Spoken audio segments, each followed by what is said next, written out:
Hello guys and welcome you all in the problem solving class of the course Applied Electromagnetics for Engineers. I am Vivek Kumar Srivastava, a PMRF Research Scholar of Antenna and Microwave Research Laboratory, Indian Institute of Technology, Roper, and TO of this course. So in this today's class we will see numericals based on the topics optical fibers, vector potential and antennas. So let us start. So here is the first problem which states that total internal reflection occurs when option A is light is incident from denser medium to rarer medium with angle of incident exceeding critical angle. Option B is light is incident from rarer medium to denser medium with angle of incident lesser than the critical angle. Option C is incident light is perpendicularly polarized only, and option D is incident light is horizontally polarized only. So first of all we have to see that what this total internal reflection phenomena is. Okay, so for that let us consider this is uh, my uh, fiber optic cable is okay. So in that, as we know, there are two different media occur.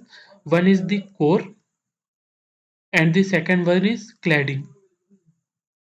Okay, so the reflective index of this core is defined as eta 1, whereas the reflective index of this cladding is defined as eta 2.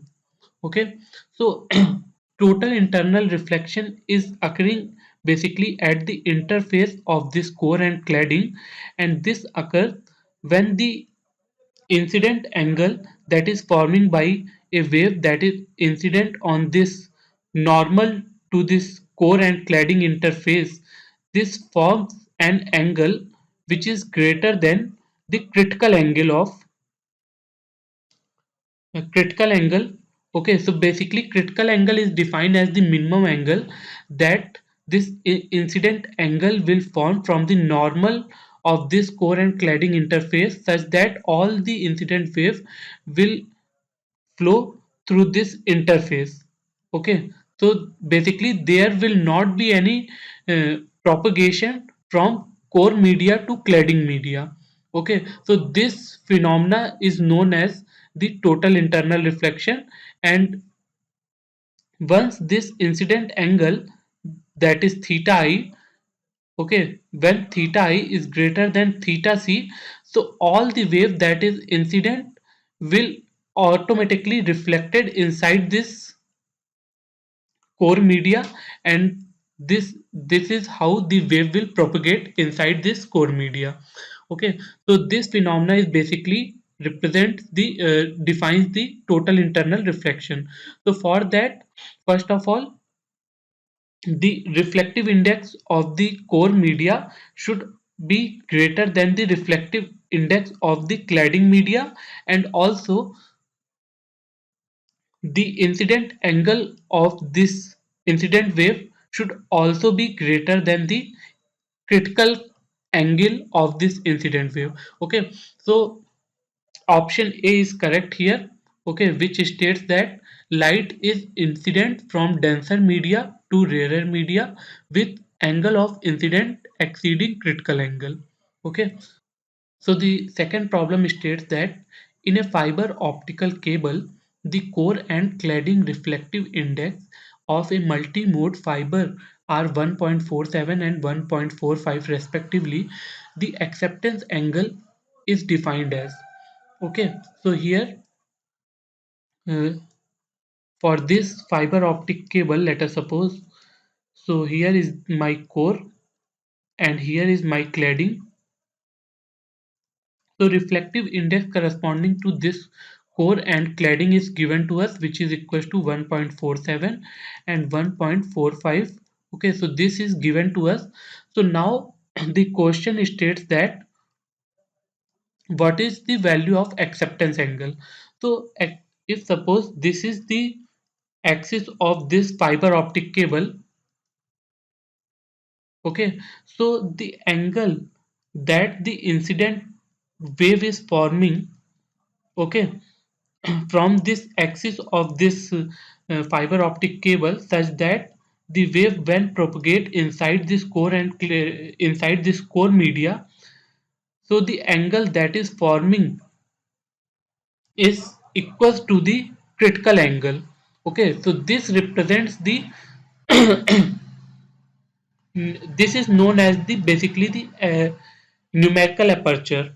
Okay, so numerical aperture is basically the minimum angle that is required such that the wave that is moving inside this core media will form critical angle from the normal of this core and cladding interface.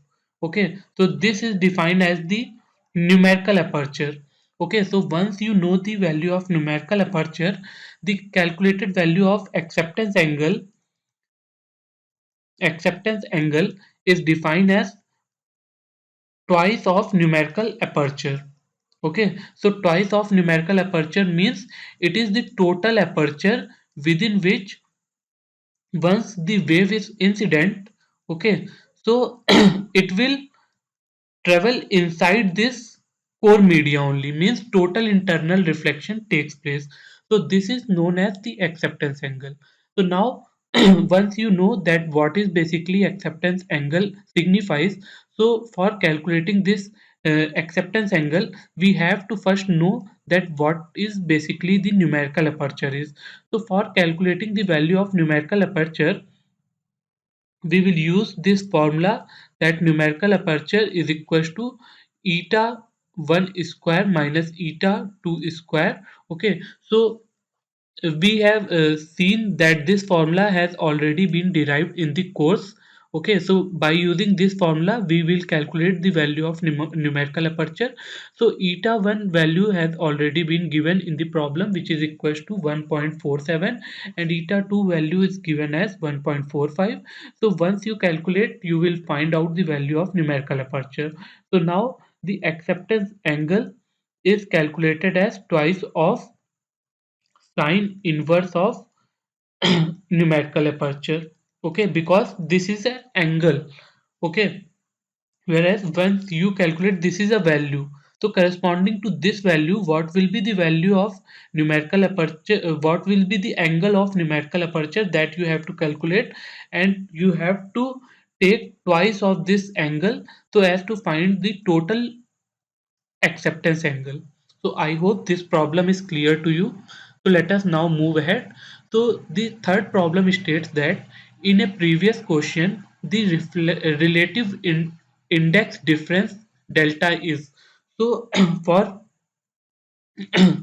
for this fiber optic cable, if you know the value of reflective index for this core and cladding, so by using this expression we can find out the value of relative index difference, and it is equals to eta 1 minus eta 2 over eta 2. Okay, so the value of eta 1 eta 2 has already been given to us in the problem, so we can use this expression so as to find out the relative index difference. Okay, so let us now move ahead. So our next question is the relationship between the vector potential and magnetic field intensity is. Okay, so as we all know that from the Maxwell's second equation, magnetic field intensity is defined as del dot P is equals to 0. Okay, so uh, basically this signifies the non-existence of magnetic monopole. Okay, so as we all know that for any vector field whose divergence is zero can also be represented as the uh, curl of any other vector. Okay, so for this we can represent this expression as del dot del cross A is equals to 0. So basically this comes from the identity that the divergence of curl of any vector is equals to 0. So that's why we can represent this B as del cross A. Okay, so basically here A represent the magnetic vector potential and B represent the magnetic field density. Okay, so this we can also write as mu naught H. Okay, so here H basically represents the magnetic field intensity, and this basically represents the relationship between the uh, magnetic vector potential and magnetic field intensity. So here option B is the correct option. So the next problem states that a current distribution gives rise to the vector magnetic potential A is x square y ax plus y square x ay minus 4 x y az Weber per meter. So by using this magnetic vector potential, we have to calculate the magnitude of magnetic field intensity B at the point mentioned in the problem, which is equal to minus 1 comma 2 comma 5. Okay, so for finding out the uh, field in magnetic field density, what we will use this expression that we have seen in our previous problem, that is B is equal to del cross A. Okay, by using this we can calculate the value of magnetic field density. Okay, so we have to calculate the curl of magnetic vector potential. So once you calculate the curl of this magnetic vector potential, this will become equals to minus 4xz ax plus 4yz ay plus y square minus x square az. Okay, so this represents the expression of magnetic field density. Okay, so this is a general equation.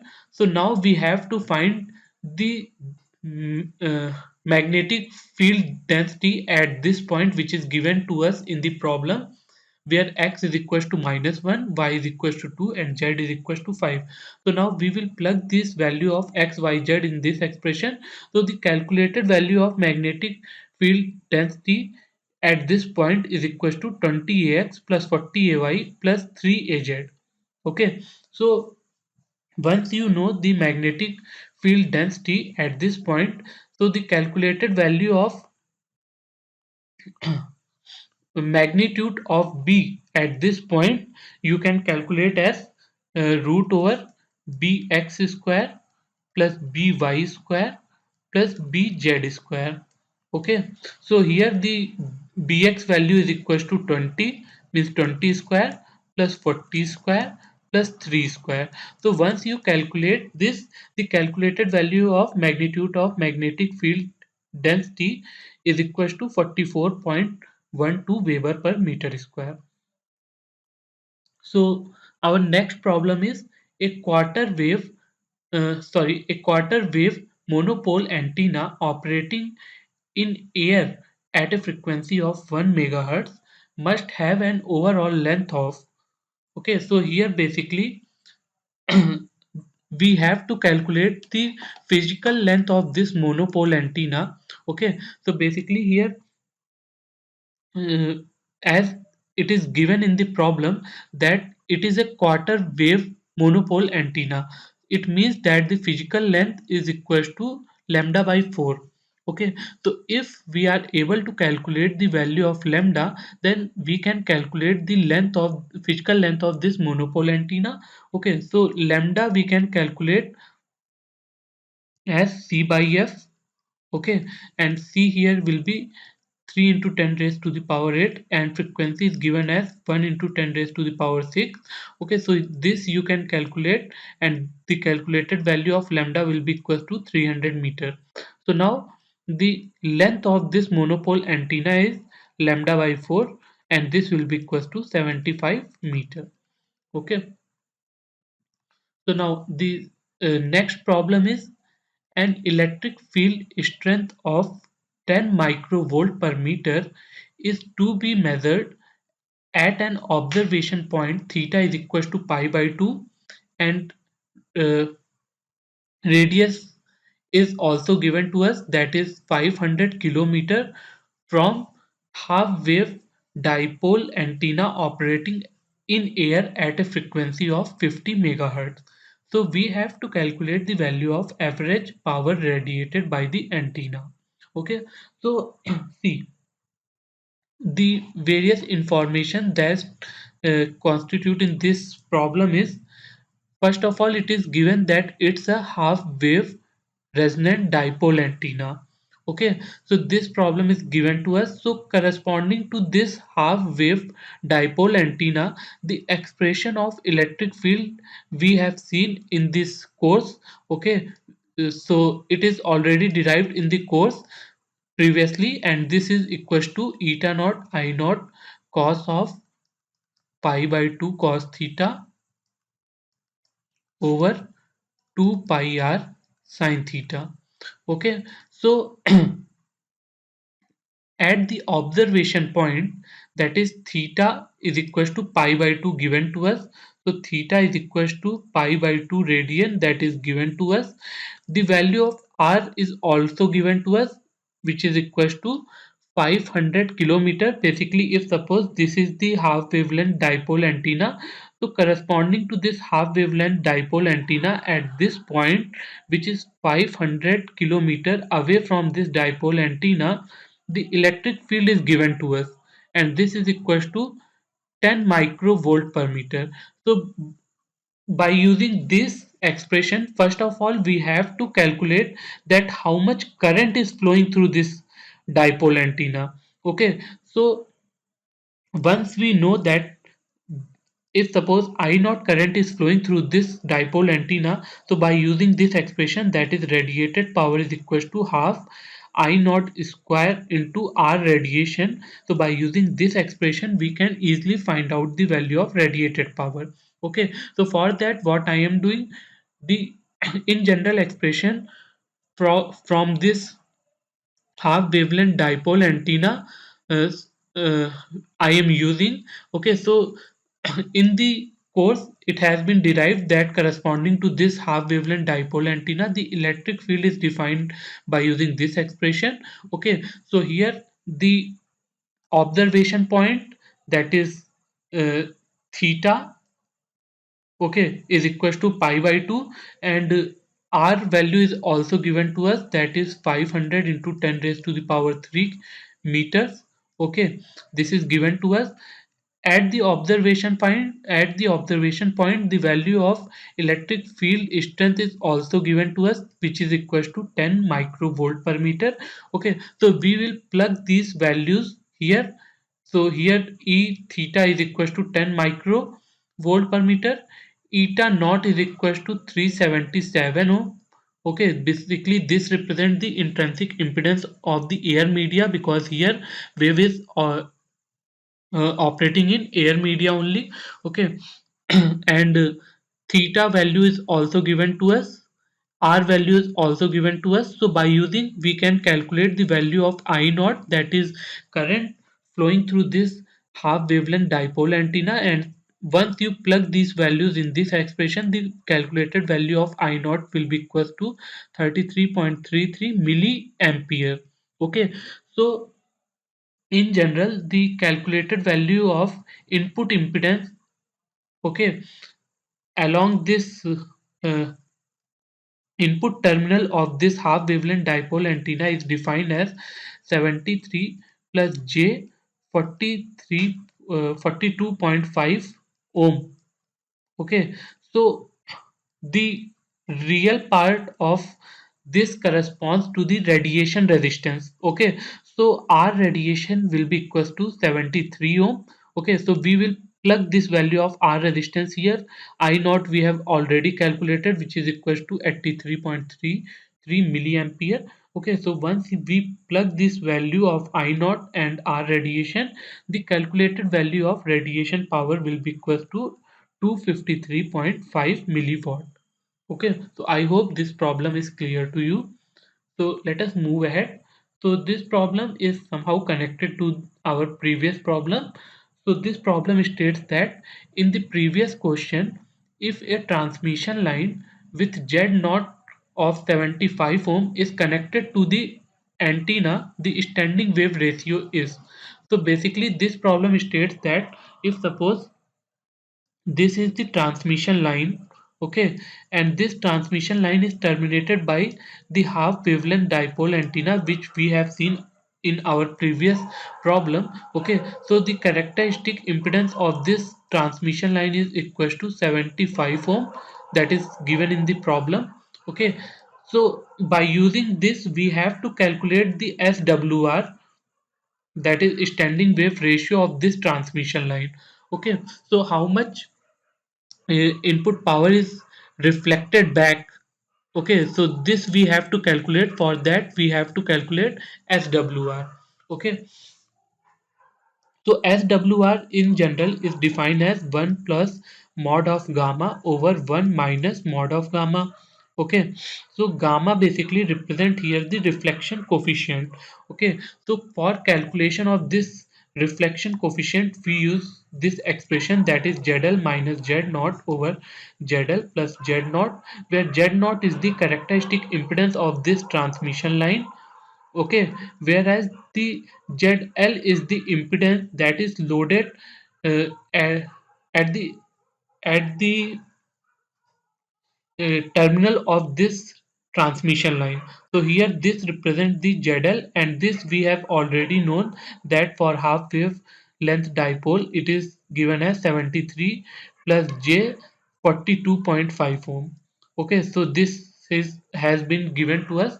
So by using this we first calculate the value of reflection coefficient, and once we calculate the value of reflection coefficient we will plug this value of reflection coefficient here so as to calculate the value of SWR. Okay, so that that is given here as a solution. So gamma is defined as ZL minus Z naught over ZL plus Z naught. So ZL is equals to 73 plus J 42.5 ohm, and Z naught is equals to 75 ohm. So now gamma is defined as, once you calculate by this expression, the calculated value of gamma is defined as 0.2763 e raised to the power j 76.67 degrees. Okay, so now you can use this gamma so as to calculate the value of SWR, and the calculated value of SWR will be equal to 1.763. Okay, so I hope this is clear, this problem is clear to you. So let us move ahead. So our next problem is the approximate far zone electric field radiated by a very thin wire linear dipole of length L positioned symmetrically along the z-axis is given by this expression. Okay, so here C naught is constant. So now we have to determine the directivity. So see, direct first of all, for finding out the directivity, we define directivity as 4 pi into U max over P radiation, where U max is the maximum radiation intensity in the given direction. Okay, whereas P radiation is the radiated power by the antenna. Okay, so once we are able to find out these values of U max and P radiated, so we can easily calculate the value of directivity in a given direction. Okay, so U max U is in general basically defined as proportional to E theta square. Okay, so as the value of E theta is given here, so this U is defined as C naught sine theta raised to the power 3. So basically R term will not present here because radiation intensity is defined as total radiated power per unit solid angle. Okay, basically in general if you define this radiation intensity, so this will be equal to R square times total radiated power. So here this is defined as W over 4 pi R square. So this R will cancel from both numerator and denominator. So that's why this R term will not present here. Okay, so that's why U is defined as C naught sine cube sine theta raised to the power 3. Okay, so now for finding out the maximum radiation intensity, we have to put the value of theta is equals to 90, then only we are able to find the maximum radiation intensity, which is equals to c naught. Okay, so the maximum radiation intensity should be in the direction of theta is equals to 90 degree, and the calculated value of radiation intensity, maximum radiation intensity is c naught. Okay, so now the value of u max is known to us. Now we have to calculate the value of radiated power. So for that we will use this expression, that is radiated power is equals to u into sine theta d theta into d phi. Okay, so u is already known to us, which will be equals to so here you can take one constant k basically. Okay, so if we, suppose you are uh, uh,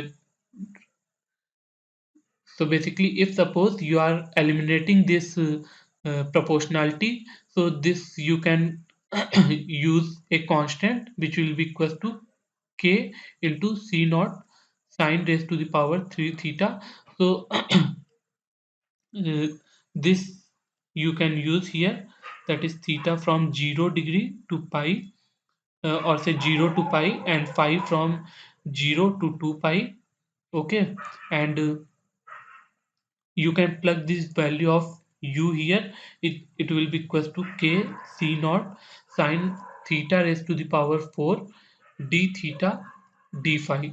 Okay, so I am basically leaving this exercise for you so as to calculate the radiated power.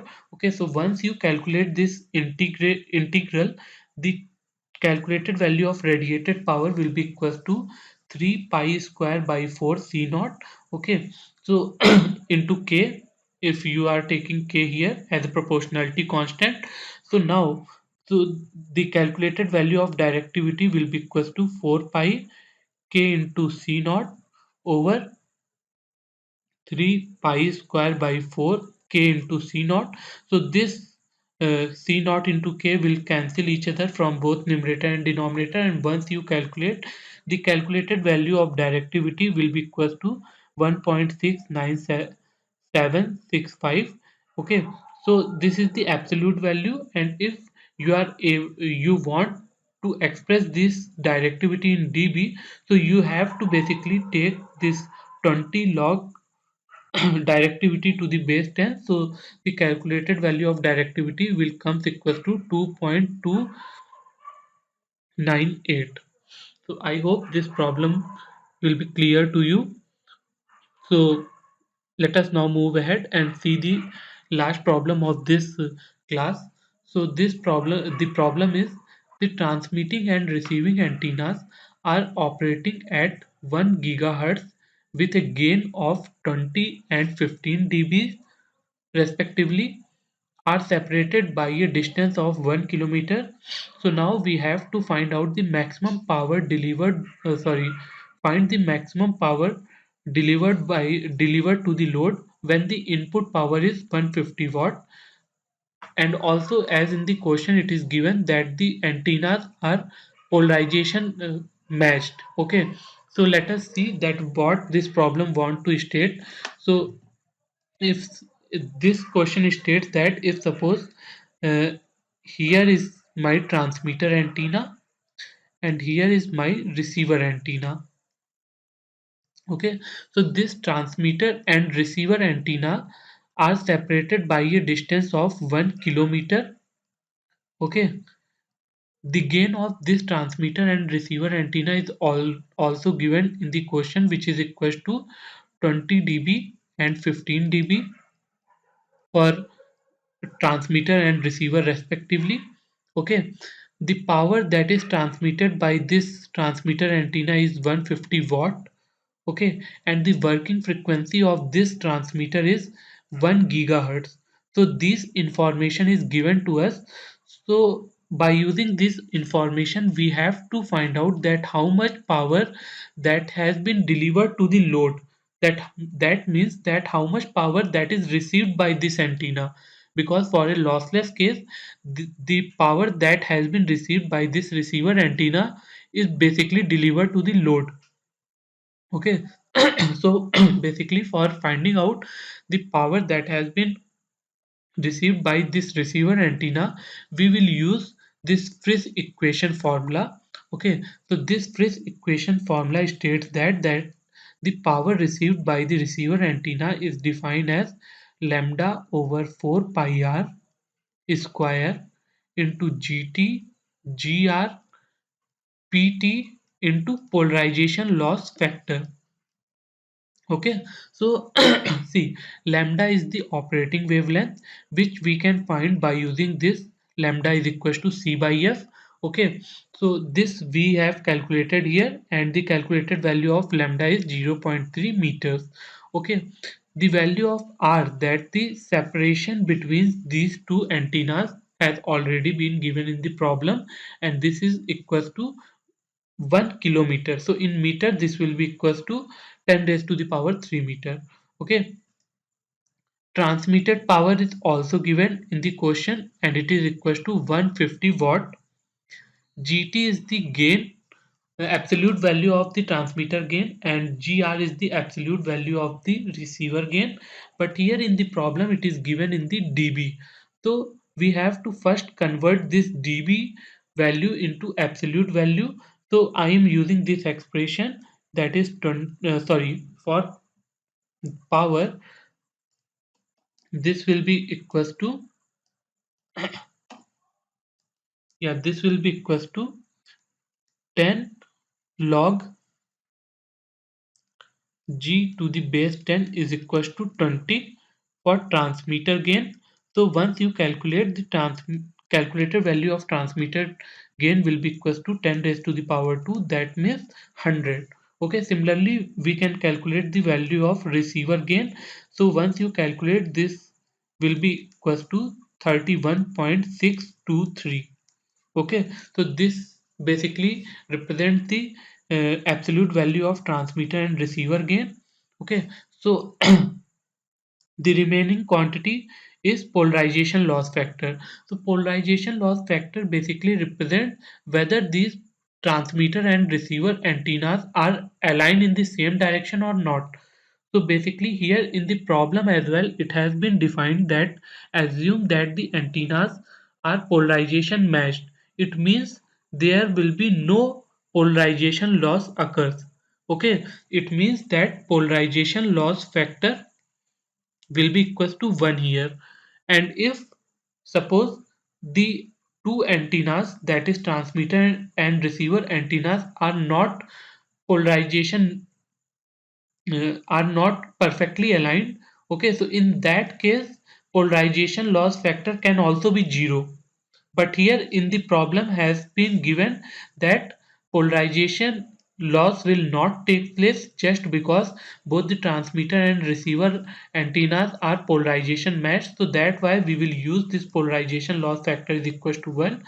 So altogether we will put or say plug these values of GT, GR, PR, R, lambda and polarization loss factor in this expression.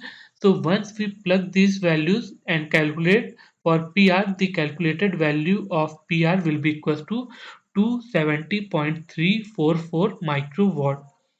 So that's how we can solve such kind of problem. Okay, so I hope this class will be very beneficial for you.